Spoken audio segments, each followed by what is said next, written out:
Hi! Today, World Update II for the United States went live. I did a preliminary video about this release and my thoughts on it, so I won't repeat them here. I will have a look at some of the areas that I previewed in the other videos so we can see if they've been remedied in any way. I also wanted to mention my experience with running the patch and updating my copy of the sim. Prior to running the patch, I ensured that my cache in the sim was deleted. It's never a big deal for me to recreate it, so I just remove it. I also made sure that my community folder was empty in case any mods or add-ins might conflict with the update. I also backed up my flight plans, just in case. Once all of that was completed last night, today I ran up the Windows Store app to get the update instead of running the sim to pick up the update. Sometimes the updater can conflict with the sim if the sim is running at the same time, and I try to mitigate any risk with these updates. The install stage appeared to hang, so I paused it and rebooted. That appears to have solved that issue. After that, I ran the sim, and this time it remembered where I keep the main content folder, and it installed to there without incident. I let the sim finish loading up after patching, and then I rebooted the machine just for safety's sake. The sim relaunched just fine. After everything was up and running, I went into the settings and looked at the graphics settings to make sure that nothing had changed there. Sometimes in the past, a patch will change these settings and things like the VSync will get turned on and my FPS will take a dive. I then ran a quick flight in an area where I know I average about 30 FPS, and indeed it's 30 FPS, no issues there. Obviously, they updated Monument Valley and are proud of that work based on the splash screens. I visited that location when the sim was first released, and indeed it was a pretty sad sight to see, so that's a very nice update. Once the menu was up, I went to the marketplace and downloaded the other portion of the update. You can see in the notifications which major elements are updated, including the bespoke airports and some other items as well. Once that was finished, I went to the Content Manager and it presented a group of updates as well, so I let it load those up, and again, you can see in notifications, it added some regional updates as well as some challenges. Following all of this, I thought I'd check out a couple of bugs to see if they got addressed. Those are the camera angles in the cockpit that are incorrectly labeled, but that bug persists.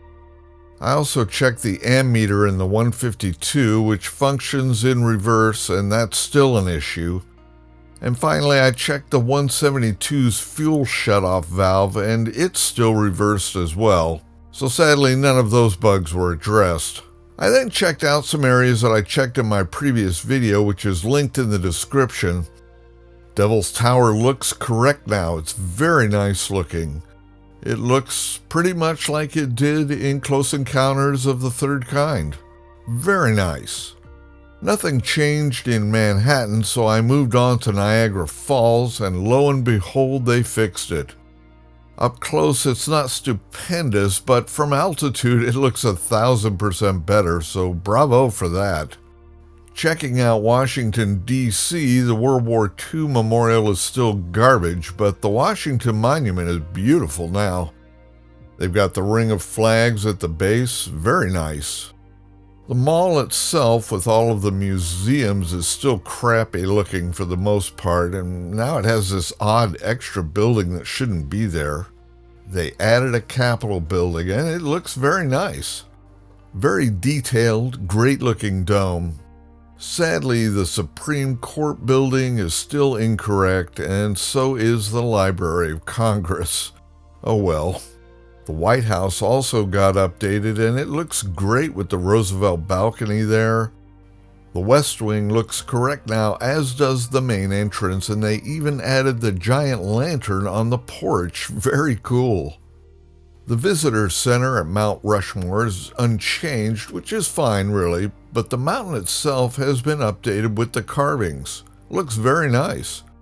They even added to the pile of chips below the carving, and you can see Teddy's glasses as well. Very cool. None of the geometry in Vegas was touched, but they did make an update to the night lighting in the city, so the strip looks much better now. Bravo for that. Sadly, Anchorage's buildings are untouched. They remain the same AI-generated generic buildings. They supposedly made a bunch of updates to the state and corrected the elevation issues that were there, and they also have a tour flight for that, so that should be interesting to check out. Before I wrap things up, I wanted to say that the USA already had more than 200 cities modeled in photogrammetry, more than any other country in the world. I'm kind of surprised that they focused on the USA for this world update. Is it because Microsoft is an American company? I have to assume that's part of it, but I think also the USA is their largest customer base for this product. And don't get me wrong, I'm an American, a citizen of the USA, and I love being able to see the sights in my country at their highest quality.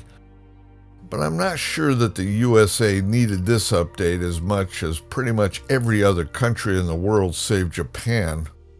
Asobo is a French company based out of Bordeaux, and goodness knows France could really use some help. Paris is truly sad looking, to be honest. As always, you might want to move your rolling and manual cache files to another location, as well as the contents of your community folder and all your saved flight plans so that the sim doesn't see those after the patch. That's in the event that anything in there is incompatible. Flight plans accepted. I just move them out so they don't accidentally get deleted by the update. I recommend not running the sim to get the patch, but rather run the Windows Store app or the Steam client. Sometimes the updater can have a conflict with the sim already running and break the install, and why risk it? The patch notes are linked in the description for your reference, and that's it for this video. If you liked it, please hit the like, as that really helps these videos out. I'll see you in the next video, and until then, take care.